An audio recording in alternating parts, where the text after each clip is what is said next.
रहे हैं अवाम के उठाए गए सवालात, हालत हाजरा पर तबसरों, तज्जियों, खबरों पर मुहित प्रोग्राम न्यूज लाइन रिदा सैफी के साथ।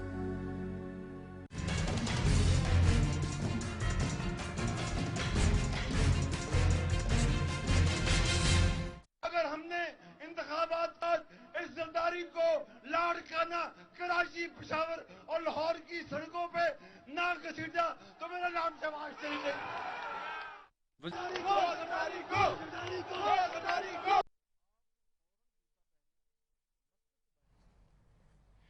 एक वफाद ने दोनों को साथ बिठा दिया, वरना दोनों में इख्तिलाफ गजब का था। शहबाज शरीफ जिनका पेट फाड़ने का लड़कानों की सड़कों पर घसीटने निकलने का जिक्र करते थे, उन्हीं सरदार आरिफ जरदारी साहब को शहबाज शरीफ ने वज़ीर-ए-आज़म की कुर्सी पर विराजमान करा दिया। साथ ही माजी को हम भी भूल जाए, लेकिन कमबख्त कैमरे की आंख क्या करे जिसने ये सब कैद कर लिया कि नून लीग माजी में शहीद भुट्टो के कातलों के साथ बैठी और नून लीग ने मोहतरमा बेनजीर भुट्टो की किरदार कुशी की। नून लीग ने पीपल्स पार्टी के कारकुनों को कुत्ते नहलाने वाला कहा और आज वही नून लीग जरदारी साहब और जोशीले रहनुमा बिलावल भुट्टो साहब नून लीग के वजीर आजम के पहलू में बैठकर मुस्कुरा रहे थे।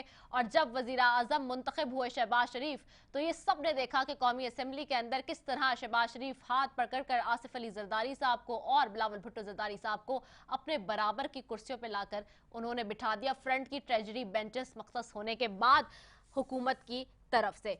इसके बाद जी आज शहबाज शरीफ साहब 23वें पाकिस्तान के वजीर आजम मुंतखब हो गए और मुत्तहदा अपोजिशन की वो सरजोड़ कोशिशें, काविशें, तवील तरीन मुलाकातें और सियासी हिकमत अमलियों के बाद बिलाखिर कप्तान की टीम को पवेलियन की राह दिखा दी। इमरान खान वजीर आजम से साबिक वजीर आजम बन गए हैं, जबकि शहबाज शरीफ ने कायदे हिज़्ब इख्तिलाफ से वजीर आजम हाउस तक का सफर तय कर लिया है। शहबाज शरीफ को ऐवान में 174 वोट मिले, जिसके बाद वो पाकिस्तान के 23वें वजीर आजम मुंतखब हो गए। नाज़रीन, बिलाखिर शहबाज शरीफ अचकन पहनने जा रहे हैं। ये वही अचकन है जिसका आजकल बहुत जिक्र, तस्करा आम है सोशल मीडिया के तमाम प्लेटफॉर्म्स पर और मीडिया के ऊपर। तहरीक इंसाफ के मेंबरान ने असेंबली से इस्तीफे का ऐलान किया जिस वक्त वजीर आजम के लिए वोटिंग होनी थी, वजीर आजम के इंतखाब के लिए वोटिंग होनी थी। अब देखना यह है कि ये 150 के करीब अरकान असेंबली की गैर मौजूदगी में ऐवान कितने मौसर तरीके से चल सकता है। और वहीं जहां पर जैसे ही ये खबर चली कि जी मेंबरान असेंबली ने कौमी असेंबली के तहरीक इंसाफ के इस्तीफे का ऐलान किया है, दूसरी तरफ पलक झपकते ही within seconds, eyes blink भी नहीं की, एक और खबर चढ़ी और वो खबर चली ईसीपी की तरफ से। और ईसीपी वही जो कि 2 दिन पहले चीफ जस्टिस के सामने सुप्रीम कोर्ट में खड़े होकर कह रहा था कि 7 महीने कबल मुमकिन ही नहीं है कि हम किसी भी तौर से इलेक्शन करा लें। तो वही धनाधन एक ब्रेकिंग आई और खबर चली कि जी ईसीपी ने कहा है कि हल्का बंदियों का सिलसिला शुरू कराएं और ताकि जो है वो जो वोटिंग का अमल है वो और ख़ास तौर पे जो इलेक्शन का अमल है वो फ़ौरन से जल्द हो सके। दूसरी जानिब इमरान खान की कॉल पर मुल्क के मुख्तलिफ शहरों में कल लोग निकले, साबिक वज़ीर आज़म के साथ इज़हार यकजहती के लिए सड़कों पर निकल कर आए।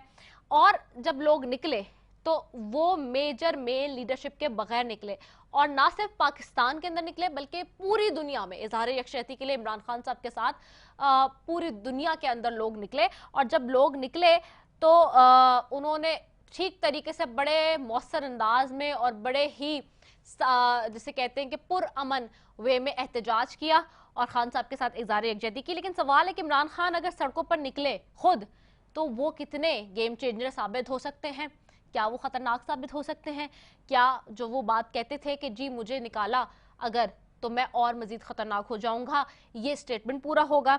ये जो मुख्तलिफ जमातें मुत्तहद होकर एक हुकूमत बनाने जा रही हैं, सवाल ये भी है 13 जमातें हैं जी, 13 जमातें जो है इसमें इत्तेहाद कब तक झलक कब तक दिखाई देती रहेगी? क्या आने वाले इलेक्शन में ये इत्तेहाद मजीद परवान चढ़ेगा या फिर इक़्तिदार का नशा कुछ अरसे में ही इख्तिलाफ पैदा करवा दे? क्योंकि इक़्तिदार का नशा बहुत खतरनाक है नाजरीन, ये नशा जिसको चढ़ जाता है फिर वो काबू नहीं आता और उसके साथ कुछ इसी तरह का होता है जो कि माजी में मुख्तलिफ लोगों के साथ होता रहा है पाकिस्तान की सियासत में। तो अब कौमी असम्बली ने मुस्लिम लीग नून के सदर शहबाज शरीफ को नया कायदे ऐवान मुंतखब कर लिया है और वो अब पाकिस्तान के वज़ीर आज़म है। और मुबारक हो जो 22 करोड़ आबादी है हमारी उसको कि जो कि इस वक्त मैं नहीं कह रही, सोशल मीडिया पे जो ट्रेंड चल रहे हैं कि जी बेगर्स कांट बी चूजर्स वाला, और लोग कह रहे हैं कि हमारे कौम के लिए वही लोग आए हैं, वैसे जैसे कि उन कौम है उसकी हालत उसी तरह से आ रही है, उसका लीडर भी इसी तरह से आ रहा है, ये लोग कह रहे हैं। ये सोशल मीडिया पे ट्रेंड्स चल रहे हैं। सोशल मीडिया के ट्रेंड्स की भी जी बात आज ज़रूर करूंगी, क्योंकि जब से ये सारा मामला हुआ है इसके बाद से वहाँ भी बड़ा खतरनाक होगा। डेफिनेट सी बात है कि अब लोगों का, आवाम का जो रद्द अमल है वो बड़ा इंपॉर्टेंट होता है, और जिस ज़मन में लोगों ने 2 से 3 दिन के अंदर रद्द अमल अपना दिया है वो भी सबके सामने है। लेकिन इस सारी सिचुएशन में एक बहुत इंपॉर्टेंट चीज़ है, वो ये कि वज़ीर-ए-आज़म इमरान खान साहब ने अभी तक अपने मुंह से इस सारी ज़मन में, हम ये तो देख रहे हैं कि लोगों का मिला-जुला रद्द अमल आ रहा है, कारकुनों का भी मिला-जुला रद्द अमल आ रहा है। कुछ लोग ये भी समझते हैं इस सारे एपिसोड में, जो एपिसोड बना पिछले कई दिनों में, कि जी उसमें उसी तरह से लोग समझते हैं जैसे कि जब नवाज शरीफ साहब को 2018 में निकाला गया था तो डायरेक्टली लोग उसको डायरेक्टली इनडायरेक्टली जोड़ते थे इस्टेब्लिशमेंट के किरदार के साथ। तो इस वक्त कारकुनान और अवाम डायरेक्टली इनडायरेक्टली जोड़ रही है, लेकिन इस सारे ज़मन में काबिल तहसीन और काबिल तारीफ बात यह है वज़ीर-ए-आज़म, साबिक़ वज़ीर-ए-आज़म इमरान खान की, कि ये कि जी उन्होंने अब तक अपने मुंह से किसी भी इस तरह की बात नहीं की है, और लोगों को भी मना किया है कि इस तरह का कोई इकदाम और कोई बात ना करें जो कि डायरेक्टली इनडायरेक्टली फौज की किरदार कुशी के ऊपर जाता हो। तो ये एक बहुत बड़ा इस वक्त चेंज और बहुत बड़े डिफरेंट स्ट्रेटजी ऑफ माइंड नज़र आ रहा है साबिक़ वज़ीर-ए-आज़म इमरान खान साहब का, जिस तरह से वो लेके चल रहे हैं। और अब जो मौजूदा शहबाज शरीफ साहब आ गए हैं वज़ीर-ए-आज़म 23 बन के पाकिस्तान के, उन्होंने आज क्या कहा है, उनकी एक चीज़ मरासले के हवाले से, क्योंकि मरासला इस वक्त बहुत इंपॉर्टेंट है, उसी के हवाले से पूरी हुकूमत गई है, उसी के ऊपर हुकूमत ने मौक़िफ़ बड़ा स्ट्रॉन्ग स्टैंड लिया हुआ था। क्या कहा उन्होंने, शहबाज शरीफ साहब ने असेंबली के अंदर आज मरासले के हवाले से बहुत बड़ी बात कर दी। उन्होंने कहा कि तहकीकात कराएंगे और अगर नहीं हुआ तो फिर करेंगे।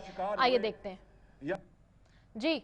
हम किसी बैरूनी साजिश का शिकार शॉर्ट प्ले करें, या खुदा ना खास्ता बैरूनी किसी ताकत के हमें वसाइल मिले, जिस तरह के फॉरेन फंडिंग में साबित हो चुका है, ये अगर खुदा ना खास्ता एक धेले की कहीं ये साबित हो जाए या हमारी इन्वॉल्वमेंट साबित हो जाए, तो मैं यहां पर आपको गवाह बनाकर, उस खुदाए बुजुर्ग बरतर को गवाह बनाकर ये कहता हूं कि मैं 1 सेकंड में वजारत उज़्मा से इस्तीफा देकर घर चला जाऊंगा।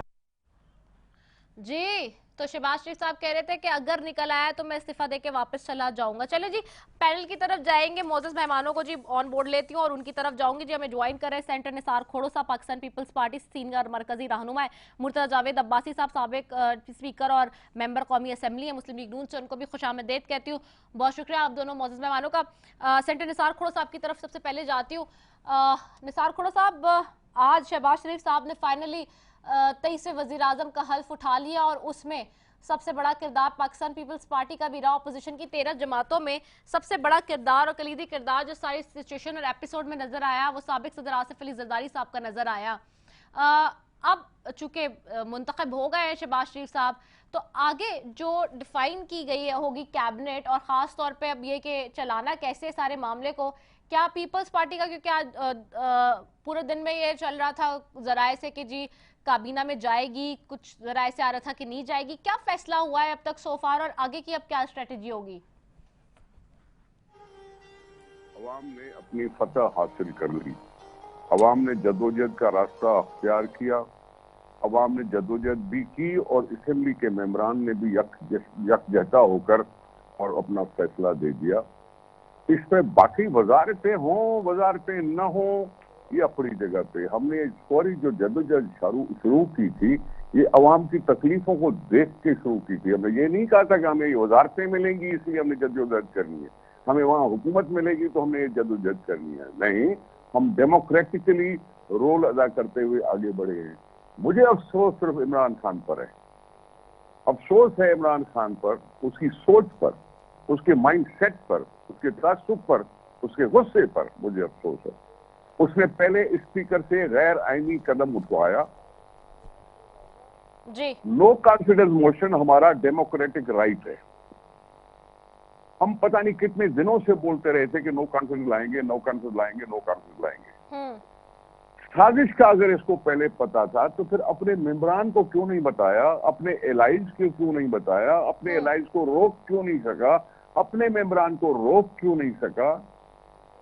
हम डेमोक्रेटिकली नो कॉन्फिडेंस मोशन पे थे।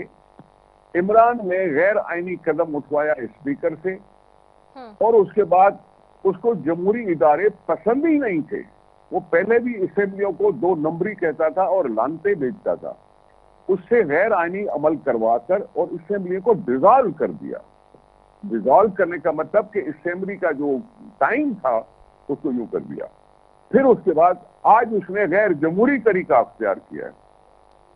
उसने इजलास का बायकॉट किया, इस्तीफा दी। देखिए बात सुने, जब इमरान खान आया था तो उसके पास हाउस में मेजॉरिटी नहीं थी। उसमें हाउस में मेजॉरिटी नहीं थी, वो माइनॉरिटी बड़ा ग्रुप था। फर्ज करो कि अगर ये सारे एलाइज उसके साथ न मिलते तो क्या उसको अपोजिशन में बैठना न पड़ता? आज वज़रात उस्मा से उतर के अपोजिशन में बैठने को तैयार नहीं और बायकॉट करके चला जाता है, और उसके बाद इस्तीफा। क्यों भाई, तुम इनके साथ 3.5 साल भी तो बैठे रहे ना। लीडर ऑफ अपोजिशन की क्या वैल्यू नहीं होती? क्या लीडर ऑफ अपोजिशन की तकरीरें नहीं सुन? उनसे तनकीद का तुम हक छीन रहे हो। लीडर ऑफ अपोजिशन की तरह शहबाज शरीफ ठीक था, वजीर आजम के तौर पर ठीक नहीं है। मैं समझता हूँ टोटली गैर जमहूरी तरीका था, गैर जमहूरी रवैया था, गैर जमहूरी। उसको असेंबलियों की कदर ही नहीं है। उसको नौजवान नस्ल को मैं बता रहा हूँ जी। उसने नौजवान नस्ल को आइन की अहमियत का एहसास दिलाना ही छोड़ दिया है। वो आइन का एक जिक्र नहीं किया, एक दफा भी जिक्र नहीं किया। हर अमल किया गैर आइनी, गैर जमहूरी। और इस लिहाज से इमरान खान पर मैं क्या, सारी कौम एक दिन अफसोस करेगी। ये ऐसे ही है कि भाई तुम अगर नहीं, मैं अगर खा नहीं सकता तो तुम भी नहीं खाओ, मैं नहीं खेल सकता तो तुम भी नहीं खेलो। अरे लोगों ने वोट दिए थे असेंबली को, 5 साल के लिए लोग वोट देते हैं, उम्मीदें लगाते हैं असेंबलियों से उम्मीदें लगाते हैं, और उसके बाद जाके कहीं ना कहीं एहसास होता है कि कुछ ना कुछ हो जाएगा 5 साल में। इसने असेंबलियों की कदर करना सीखी ही नहीं है। इसने असेंबली और आइन की कदर करना सीखी नहीं है। ये मुशर्रफ का पेशवा था, ये मुशर्रफ का फॉलोअर था।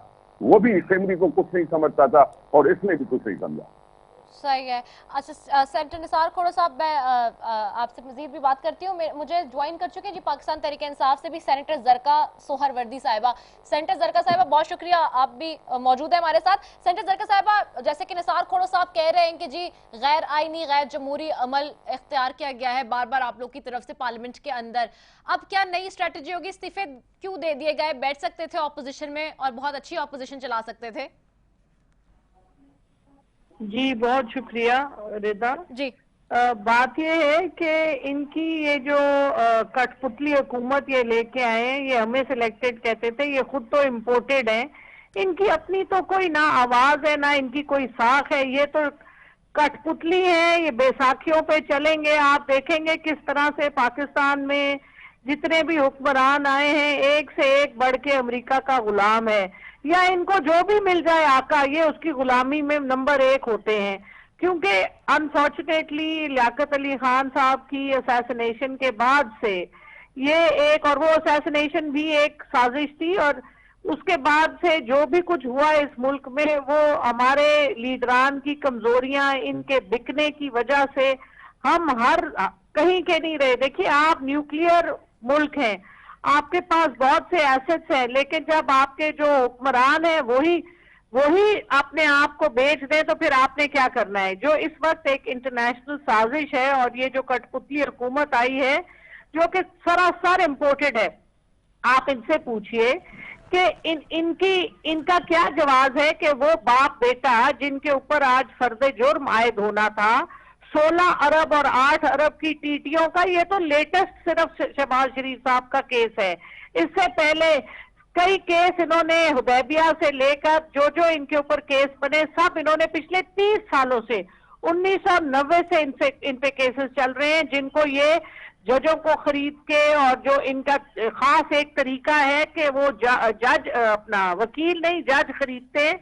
ये पूरी पाकिस्तान की ब्यूरोक्रेसी को ये साथ अपने मिला के और ये अपने काम पूरे करते हैं। आप देखिए जिस तरह से कारोबार पे हमजा शहबाज और अपने शहबाज शरीफ साहब, उनका दामाद इमरान, ये क्या कुछ नहीं इन्होंने खिलवाड़ मचाई। और अब सबसे बड़ा अचंभा ये है कि ये चोर यानी कि जो सर्टिफाइड चोर हैं, जिनके ऊपर हर किस्म की चोरी, हर किस्म की लूट उन्होंने की है, वो अब आपके वजीर आजम बन रहे हैं और बेटा बन रहे वजीर आला। और ऊपर से अगली तुर्रा ये है कि वो जो एक दूसरे के पेट से कहते थे पेट फाड़ के पैसे निकालेंगे जरदारी के, ये शहबाज शरीफ साहब का के अल्फाज है।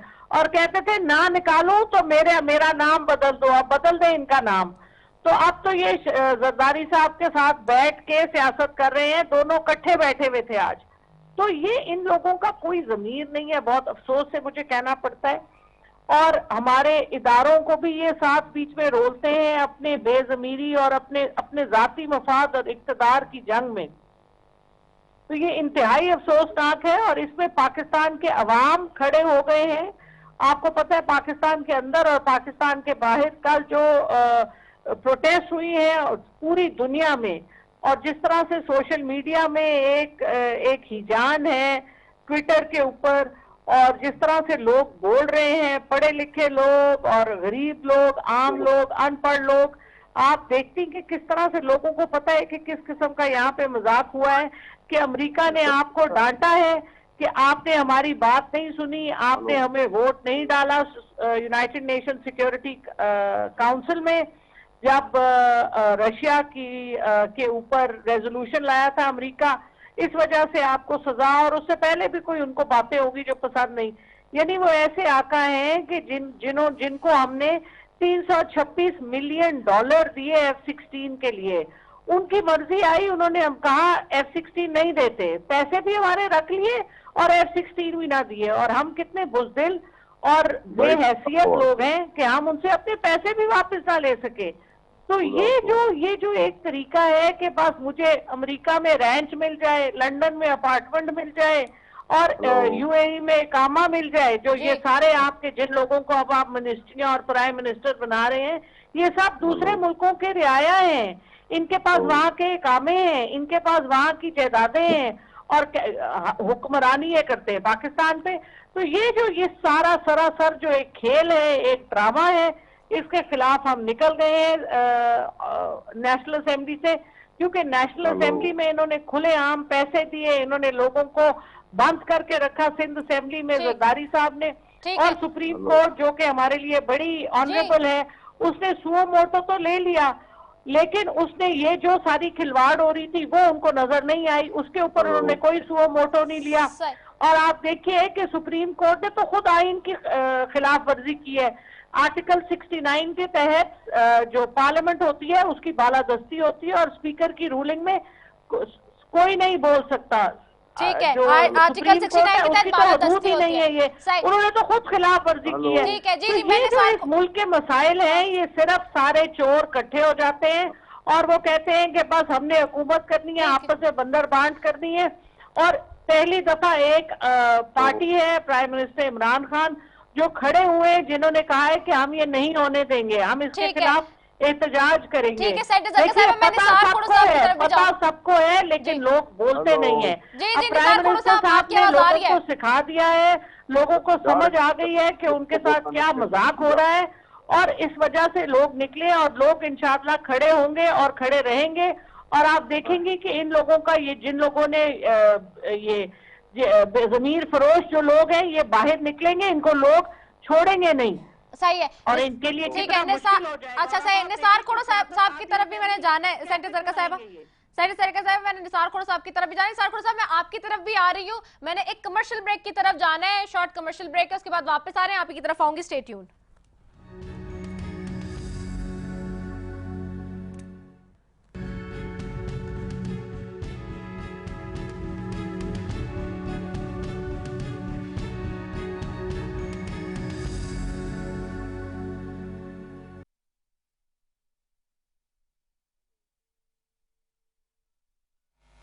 जी, बात हो रही है आज हमारे साथ पैनल में जो डिबेट का फोरम ऑन है, साथ में पैनल में जी सेंटर जरका सोहरवर्दी साहिबा, सेंटर निसार खोड़ो साहब और मुर्तजा जावेद अब्बासी साहब है। अच्छा, मुर्तजा जावेद अब्बासी साहब से इसलिए बार बार कनेक्ट नहीं हो पा रहा हमारा क्योंकि ऑफ कोर्स आपको पता है शहबाज शरीफ साहब अब से कुछ देर में जी ओथ लेने वाले हैं और वो उनकी टीम में उनके साथ ही हैं इस वक्त वहाँ मौजूद। मैं जरा सेंटर निसार खोड़ो साहब की तरफ जाती हूँ।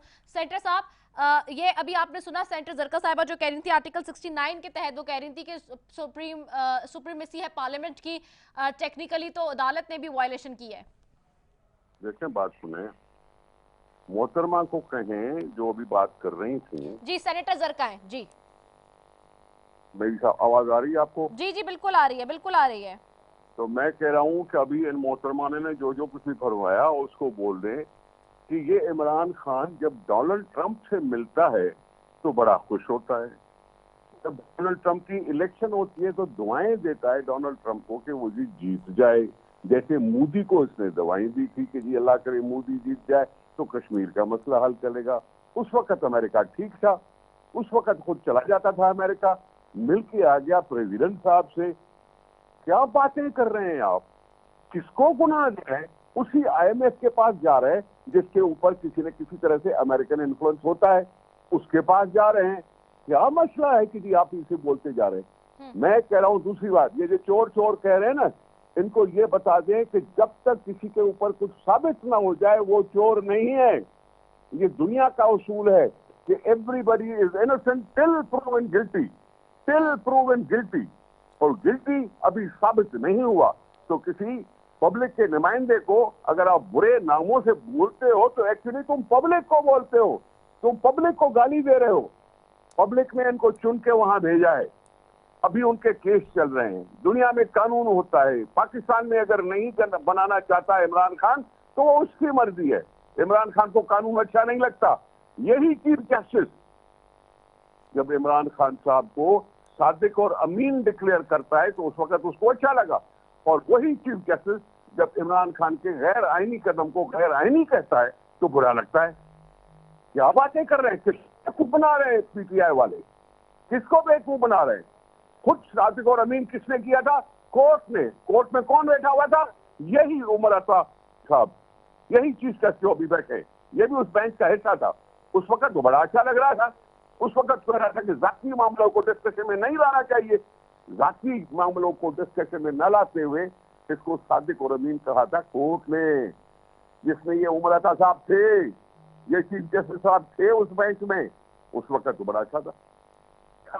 खुद गया था डोनाल्ड ट्रंप से, बड़े खुश फोटो खिंचवाए थे, झप्पियां पाई थी। चीफ ऑफ आर्मी स्टाफ को लेके गया था वहां, चीफ ऑफ आर्मी स्टाफ को भी वहां लेके गया था अपने साथ।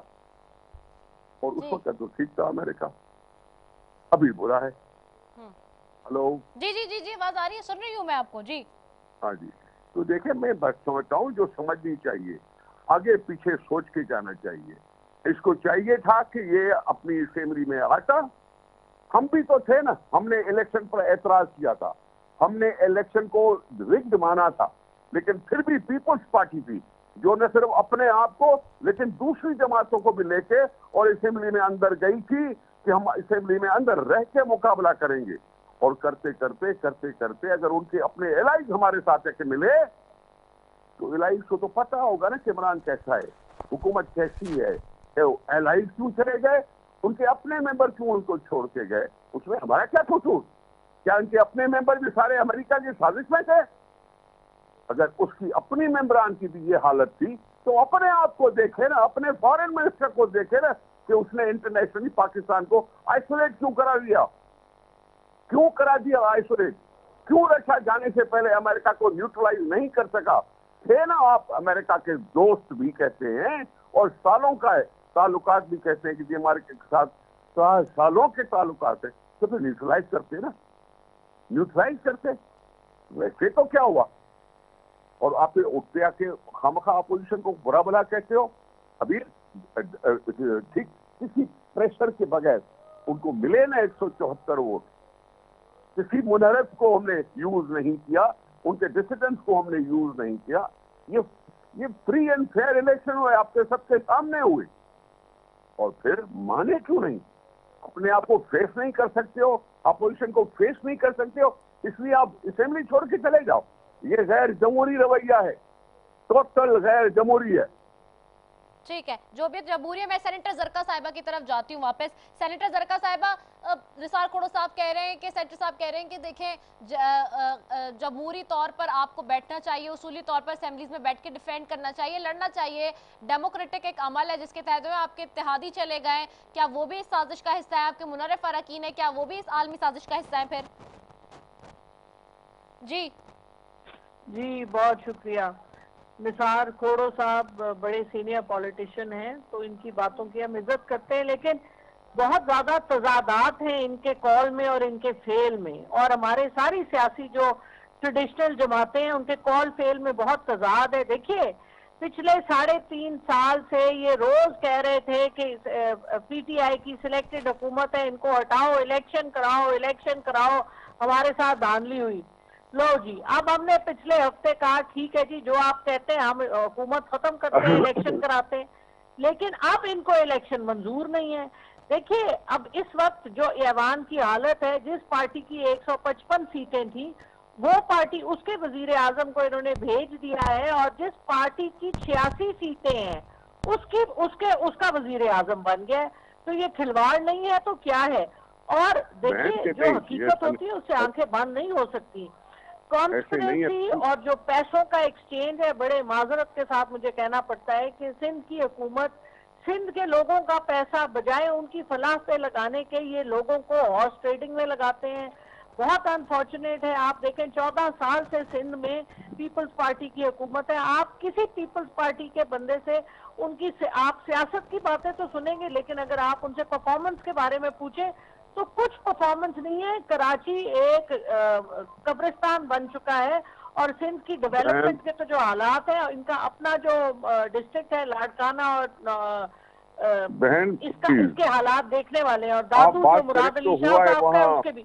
अच्छा, अब मुझे इनकी गैर आईनी बातों पे थोड़ी सी जरा रोशनी डालने दे। देखिए, 63A पे जो इन लोगों ने ही डलवाया था, जो शिक, उसके ऊपर तो यहाँ पर कोई पूरा नहीं उतरता। अब आप देखिए हालात कि जो आपने खुद ही, हमने पहले बात की कि जिन लोगों पे आज फर्ज जुर्म लगना था उनको आपने वजीर आजम बना दिया, और अब आप वजीर आला बनाने चाह रहे हैं। तो ये किस किस्म का मजाक है?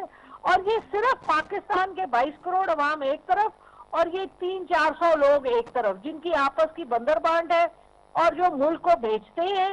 अब आप देखिए कि अभी हुकूमत बनी भी नहीं है इनकी, और हिंदुस्तान ने वीजे खोल दिए हैं। हिंदुस्तान, जिसको प्राइम मिनिस्टर इमरान खान ने कहा था कि 2019 5 अगस्त के जो उन्होंने एक्शन लिया था कश्मीर में, उसके बाद पीएम साहब ने कहा था कि हम इनके साथ कुछ नहीं करेंगे जब तक ये अपने जो इन्होंने चेंज किया है आर्टिकल 35A और 370, इसको वापस नहीं लेते, हम इनके साथ कोई किसी किस्म के कोई रिलेशंस नहीं रखेंगे। तो अब उनको पता है फ्रेंडली हुकूमत आ गई है, इनकी पुरानी दोस्ती है। ये लोग तो यूनाइटेड नेशंस में जाके, इन्होंने तो कुलभूषण का नाम नहीं लिया था शहबाज शरीफ नवाज शरीफ साहब ने। और ये आप देखिए, एक अल्ताफ हुसैन है जो पिछले 20 सालों से लंदन में बैठ के पाकिस्तान को सेबोटाज करते हैं, और दूसरे अब नवाज शरीफ साहब वहां चले गए और हुसैन हक्कानी से मिल रहे हैं, और डॉन लीक्स और इन मेमोगेट के बनाने वाले लोग। और अब जब ये इन्होंने एक और चैप्टर इसका शुरू किया है, और ये जो आका के आगे गुलाम रियाया बनते हैं ये लोग, ये कोई नई बात तो नहीं है। ये तो हर हुकूमत इसी तरह करती है। वो इनको देते हैं, कोई पैसे देते हैं, सर्विसेज में कोई ट्रेनिंग्स कराते हैं, इन लोगों को घर देते हैं, इनको तहफ़्फ़ुज़ देते हैं। देखिए, आपके प्राइम मिनिस्टर जो इस वक्त है, उनका इकामा था। यानी ये किस किस्म के लोग हैं, मेरी तो समझ में नहीं आता। और हम खड़े हैं एक इखलाकियात के ऊपर, हम कह रहे हैं जी आप इज्जतदार हैं तो फिर इज्जतदार होके दिखाएं।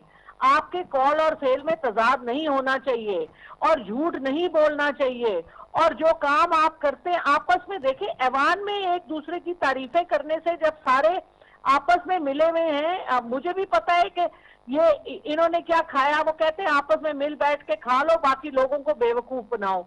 लेकिन अब लोग नहीं बेवकूफ बनेंगे। सब चीजें खुल चुकी है सोशल मीडिया पे, और जिस तरह से इन सब की मुलाकातें हुई हैं अमेरिकन काउंसिल जनरल्स, अमेरिका के छोटे छोटे लोगों से, और सारी हिस्ट्री मौजूद है। आप देखिए कॉलिन पावल ने जब जनरल मुशर्रफ को फोन किया 9/11 के बाद, तो जो जनरल मुशर्रफ का रिस्पांस था, उन्होंने लिखा है कि हम तो परेशान हो गए, एक फोन कॉल पे ये लेट गए। तो ये हमारी कौम, तो इसकी ट्रेनिंग ऐसी हमने कर दी है अफसोस के साथ कि ये तो फोन कॉल आ जाए किसी अंग्रेज की, किसी बाहर के मुल्क की, तो ये लेट जाते हैं। इनकी तो अपनी कोई ना खुददारी है, ना मुल्क की कोई इज्जत है। ये किस चीज पे बेचते हैं मुल्क को, अफसोस है। अभी देखिए प्राइम मिनिस्टर इमरान खान ने रिको का वो जो सारा सिलसिला जिसमें पाकिस्तान पे 6 बिलियन का फाइन लगा हुआ था, उसको टर्न अराउंड करके 12 बिलियन की उन्होंने इन्वेस्टमेंट करने को मान गए, फाइन छोड़ दिए, क्योंकि उनको पता था एक ज्ञानदार लीडर इधर मौजूद है। और आप देखिए कि with in 3 month prime minister Imran Khan ने 2 OIC की कॉन्फ्रेंसेस करा दी। जिस तरह से आपने एक आजादाना फॉरेन पॉलिसी लेके चल रहे थे, क्योंकि अमेरिका, आपके चीफ ऑफ आर्मी स्टाफ ने खुद एक हफ्ता पहले कहा इस्लामाबाद स्ट्रेटेजिक डायलॉग में कि अमेरिका ने हमारे हेलीकॉप्टर लेने चाहे तो इन्होंने टर्की से लेने चाहे तो इन्होंने उसके इंजन नहीं दिए, जब हमने फ्रांस से आबदोजें लेनी चाहिए तो जर्मनी ने उसका इंजन नहीं दिया। तो ये आपको जिस तरह से ब्लैकमेल करते हैं, तो जाहिर है फिर हम कहाँ, चाइना और रशिया की तरफ तो बैलेंस्ड एक अप्रोच होनी चाहिए। और ये जो हिंदुस्तान अमेरिका की जो ईमा पे जो चलते हैं, तो मुल्क का तो देखिए ना तबाह बर्बाद किया हुआ है इन्होंने। 3 दफा इनकी हुकूमत हुई है।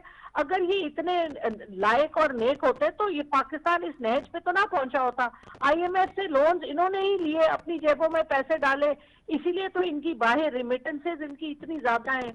तो ये किसको उल्लू बना रहे हैं लोग? आप नहीं इस धोखे में आने वाले, लोगों को सच पता है और अब लोग आवाज उठा रहे हैं। और अब आप देखिएगा कि ये किस तरह चलाएंगे ये हुकूमत, जिसमें अभी तो प्रेसिडेंट के ऊपर ही लड़ाई होनी है। फजलुर रहमान साहब कहेंगे मुझे बनाओ, जरदारी साहब कहेंगे मुझे बनाओ, फिर मिनिस्ट्रियों पे इनकी बंदर बांट है। मतलब ये इस कदर मकरूफ पूरा खेल है कि अल्लाह माफ करे, रमजान में बंदा परेशान होता है कि ये क्या हो रहा है इस मुल्क।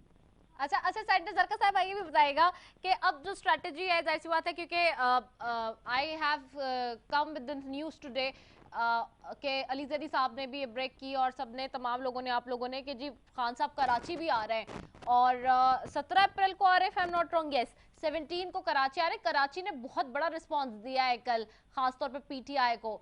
तो वो चीज़ें जो कमियां और कमी बेशियां रह गई माजी में और चीज़ें, वो अब आप लोग उन स्ट्रैटेजी, अपनी नई स्ट्रैटेजी में उन चीज़ों को अकोमोडेट और कंपनसेट करेंगे, क्योंकि जाहिर सी बात है कराची वालों के बड़े मसले थे, वो खान साहब से बहुत ज़्यादा प्यार करते थे, माजी में भी बहुत ठीक ठाक आपको मेजॉरिटी मिली, चीज़ें मिली, यहाँ से MQM जैसी जमात को सीट्स कम मिली और उनको इतनी ज़्यादा वोट नहीं पड़े। लेकिन अब चूंकि कराची इतना वार्म वेलम्ड रिस्पांस दे रहा है, तो क्या स्ट्रेटेजी होगी?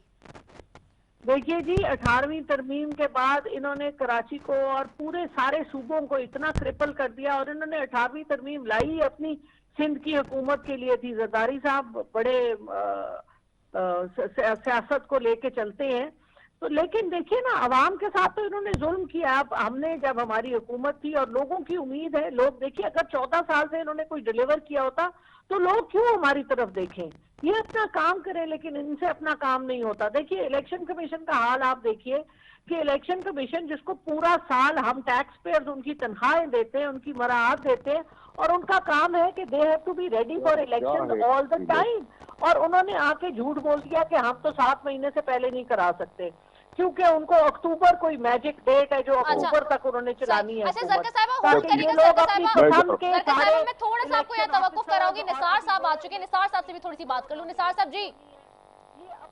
भाई मैं आपसे कह रहा हूँ, जो बातें हो रही हैं उसका तो जवाब आता नहीं है। जो जवाब मैंने कहा कि भाई कल अमेरिका अच्छा था, आज बुरा क्यों हुआ, उसका जवाब नहीं आया। फिर मैंने कहा आप वैसे ही माइनॉरिटी थे और इस माइनॉरिटी के लिहाज से अगर आप पोजीशन में न बैठते, आज क्यों चले गए, आज क्यों भाग गए, भाग क्यों गए? एक सेकंड, आप मेरी बात सुनते हैं, आप मेरी बात सुनते हैं। सिंध हुकूमत का क्या हाल है उसका कोई तुक ही नहीं बनता कि आप उसकी चीज को निकाल के बैठ जाएं। सिंध हुकूमत में तीसरी दफा पीपुल्स पार्टी की हुकूमत जा रही है, मैं इसको क्या पॉपुलैरिटी नहीं समझूंगा? आपके पास इन सारी चीजों के बावजूद 2018 में 150 सीटें आई मुश्किल से, जो मेजॉरिटी नहीं है, मेजॉरिटी नहीं थी। अगर ये दूसरे लोग आपसे साथ न मिलते तो आप तो ऑपोजिशन में बैठना ही था ना। अभी क्यों भाग गए? अभी क्यों भाग गए? बैठते, मुकाबला करते। हमने तो कहा था ना कि हम मुकाबला करेंगे, असेंबली के हॉल को बैठकर मनाते हैं। हम असेंबली को ज्यादा कदर मंजिलत से देखते हैं। चाहे हम अपोजिशन में हैं फिर भी बैठेंगे। पीपुल्स पार्टी तो एक जमाने में सिर्फ 17 एमएनए थे, फिर भी बैठी थी, छोड़ के नहीं गई थी, इस्तीफा दे के नहीं गई थी। मुकाबला किया था क्योंकि हम असेंबली को कदर करते हैं, असेंबली की मरते, असेंबली के लिए मरते हैं, कोड़े खाते हैं, जेल जाते हैं। अब ये खुद चल के छोड़ के चले गए। मुकाबला करो ना, अगर मर्द हो तो मुकाबला करो। बाकी आप बाहर जाके जो भी बोलोगे तो बोलोगे। निसार साहब वो ये भी कह रही हैं कि अभी तो आप लोग के पास यहीं से इख्तिलाफ शुरू हो जाएगा कि सदर कौन बनना है, मौलाना साहब बनेंगे या ज़दाई साहब बनेंगे, वो ये बातें भी कर रही हैं। उसका क्या मतलब है? अगर खुदा ना खास्ता अगर आरिफ अलवी साहब इस्तीफा दे जाते हैं तो फिर अपने ज्वाइंट अपोजिशन का, अभी इनको बताएं कि ये 86 मेंबर के नहीं है, ये 86 मेंबर की नहीं है बात, ये 174 मेंबर का वजीर आजम है। 174, 86 नहीं, 150 नहीं, 174 का ये वजीर आजम है। सदर कौन बनेगा? जब वो मरल आएगा तब देखेंगे। जब वो चला जाएंगे, अगर आरिफ अलवी साहब चले जा रहे हैं तो कोई ना कोई दूसरा आएगा। ये तब की बातें हैं जब होगी। अभी कहने का क्या मतलब है कौन होगा कौन नहीं होगा? मैंने पहले ही कहा कि हमने हुकूमत में आने के लिए नहीं जद्दोजहद की थी।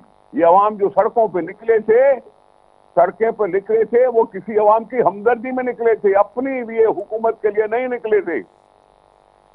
समझे सर? अच्छा निसार साहब एक बात अब और बता दें। अब जैसे कि इन्होंने अभी वो बातें की और आप भी कह रहे हैं, लेकिन अभी सिचुएशन चूंकि आप जैसे सीनियर पार्लियामेंटेरियन है, आप बैठते रहे चीजें, ये थोड़ा सा बताइएगा कि अब चूंकि जो सिनेरियो इमर्ज हुआ है, इस्तीफे आ गए हैं और तकरीबन 150 के करीब इस्तीफे हैं, क्या स्ट्रेटेजी होगी? एमएनएस के जो इस्तीफे आ गए पाकिस्तान तहरीक इंसाफ के, ऑपोजिशन आपके पास नहीं होगी, यानी क्योंकि अब आप हुकूमत में चले गए टेक्निकली, तो फिर बगैर ऑपोजिशन के करेंगे, असेंबली के इजलास चलाएंगे, पार्लियामेंट चल सकेगी, क्या स्ट्रेटेजी होगी? What would be the scenario? माफी चाहता हूँ, अभी जीडीए ने इस्तीफे नहीं दिए, चाहे वो 3 मेंबर हों या 300 हों, अभी उन्होंने इस्तीफे नहीं दिए। दूसरी जो पार्टियां हमारे साथ इकट्ठी बैठे हैं, कभी किसी की एलाइज होती थी, लेकिन सिर्फ एक पार्टी की हुकूमत नहीं है। पीपुल्स पार्टी भी है, उसमें पीएमएलएन भी है, 10 और पार्टियां भी हैं। तो ये सिंगल पार्टी हुकूमत नहीं है कि उनकी किसी गलत बात पे वो कुछ बोल नहीं सकेंगे। ये वन साइडेड असेंबली नहीं चलेगी, वन साइडेड असेंबली नहीं है। इसमें और भी अलाइज पार्टीज हैं जो हुकूमत को करेक्ट कर सकती हैं। ये नहीं है कि करेक्ट नहीं किया जाएगा। जी अच्छा, तो इसमें यही मैं निसार खोड़ो साहब जानना चाहती हूँ कि अब इनके बगैर चलेगी तो फिर क्या इलेक्शन होंगे, ज़िमनी इलेक्शन कराएगी हुकूमत, क्या स्ट्रेटजी होगी, क्या किया जाएगा फिर, या इनको वापस मना के लेकर आएंगे, मफाहमत की कोई सियासत होगी? जी बाबा एक सेकंड सुने आप। स्पीकर साहब अभी इस्तीफा दे के चले गए, डिप्टी स्पीकर इस्तीफा दे के चले गए, Ayaz Sadiq panel of chairman पे एक मेंबर था, वो असेंबली चला रहे हैं। अब तो पहले स्पीकर की इलेक्शन होगी, फिर स्पीकर उन इस्तीफाओं को देखेगा। ये ऐसा नहीं है कि पेश करो तो हो जाए मंजूर, देखेगा। ये एक दिन का काम नहीं है, ये एक दिन का काम है। उनके सिग्नेचर की वेरिफिकेशन होती है, उनको रूबरू आना पड़ता है स्पीकर साहब के पास, एडिशनल सेक्रेटरी के पास नहीं। ये भेजने से इस्तीफा नहीं आती, ये भेजने से इस्तीफा का कागज इस्तीफे नहीं होते। स्पीकर साहब के सामने खुद आना पड़ेगा, उसकी सिग्नेचर वेरिफिकेशन होगी, उसके बाद जाके फैसला होगा। ठीक है, वेरिफिकेशन के सेनेटर जरका साहिबा, सेनेटर साहब कह रहे हैं कि इतना आसान नहीं है ये, it takes time, it's a long procedure. हाँ जी, देखिए बात सुने, जिस तरह की हमारे मुल्क में सियासत चलती आ रही है उसमें तो वो बिल्कुल सही कह रहे हैं कि इसी तरह चलता है, कह भी देते हैं और करते भी नहीं है। लेकिन इस दफा ऐसे नहीं होगा। हम लोग चाहते हैं कि एक साफ शफाफ, देखिए 155 की हुकूमत को हटा के, 155 सीटों की हुकूमत को हटा के आपने 86 सीटों वाले को प्राइम मिनिस्टर बना दिया। आपने जिस तरह से ये सारा काम गैर आईनी तरीके से किया, इदारों जिनकी हम इज्जत करते हैं, लेकिन आप मुझे बताइए इस मुल्क में 22 लाख केसेस हैं सारी कोर्ट के आगे। कोर्ट संडे को खुलती हैं इनका सुओ मोटो लेने के लिए, और एक दफा हफ्ते के दिन खुली थी जब नवाज शरीफ साहब को मुल्क से बाहर भेजना था। ये इस किस्म का अंधा इंसाफ सिर्फ हमारे मुल्क में ही होता है, और हम एक लाफिंग स्टॉक बन गए हैं दुनिया का। आपको पता है कि ये सारी प्रोसीडिंग्स पूरी दुनिया में देखी जा रही है कि पाकिस्तान में क्या मजाक हो रहा है, किस किस्म के ये ना अहल और ना गैर समझदार लोग हैं जिनका एक मजाक बना हुआ है, कठपुतलियों की तरह नाच रहे हैं और इनको बाहर वाले इशारा करते हैं। वो बाइडन साहब ने कहा कि हम श्रीलंका ने हमें वोट नहीं किया, हम उधर भी हुकूमत बदलेंगे। उन्होंने श्रीलंका में भी बदल दी, उन्होंने नेपाल में भी बदल दी, पाकिस्तान में भी बदल दी। अगला नंबर कुवैत का है। हिंदुस्तान ने भी एब्सटेन किया था वोट से, लेकिन हिंदुस्तान के साथ उनके ये वाले रिश्ते नहीं है, हिंदुस्तान तो उनका अपना है। तो बहरहाल ये पाकिस्तान को रोनते भी हैं, बेइज्जत भी करते हैं, और हम अपनी माजरत के साथ एक इंतहाई बेगैरत किस्म का हमारा फेल और रवैया होता है। हमें इज्जतदार लोगों की तरह खड़े होना चाहिए, और हमें हमारा मुल्क चल जाएगा। हम पैसों के पीछे, एक अपनी एक्सपोर्ट के पीछे और उनसे अपने जाती मफादात के पीछे हम मुल्क को बेचते हैं। ये बड़े अफसोस की बात है, और हमें ये बिल्कुल, पाकिस्तान की आवाम को ये बिल्कुल किसी तरह से भी उनको एक्सेप्टेबल नहीं है। ठीक है, मैंने वाइंड अप करना है। मैंने बहुत शुक्रिया जी सेंटर सरकार सोहरावर्दी साहब आपका, सेंटर निसार खोड़ साहब आपका, और मुर्तजा जावेद अब्बासी साहब को हम ट्राई कर रहे थे, लेकिन चूंकि वो वहां पहुंच गए हैं जी, पहुंचे में इस तक शहबाज शरीफ साहब कुछ देर में जी लेने वाले हैं अपना हल्फ वजीर आजम का। और चूंकि सदर आरिफ अलवी के हवाले से जी ये इतलात थी कि वो अलील हो गए हैं, डॉक्टर ने उनको आराम पे जाने के लिए कह दिया है, तो इस वजह से परहैप्स वो नहीं लेंगे और उनकी जगह या तो फिर टेक्निकली बुनियाद पर सेनेटर जो सादिक संजरानी साहब हैं चेयरमैन सेनेट वो लेंगे, या फिर अगर वो भी नहीं तो फिर उसके बाद ऑप्शन जाता है जी चीफ जस्टिस का। तो लेट्स सी कि क्या होता है अब से कुछ देर में। यहाँ पे जी नाज़रीन इसी के साथ अपनी मेज़बान रज़ा सैफ़ी को दीजिए इजाज़त। पाकिस्तान जिंदाबाद।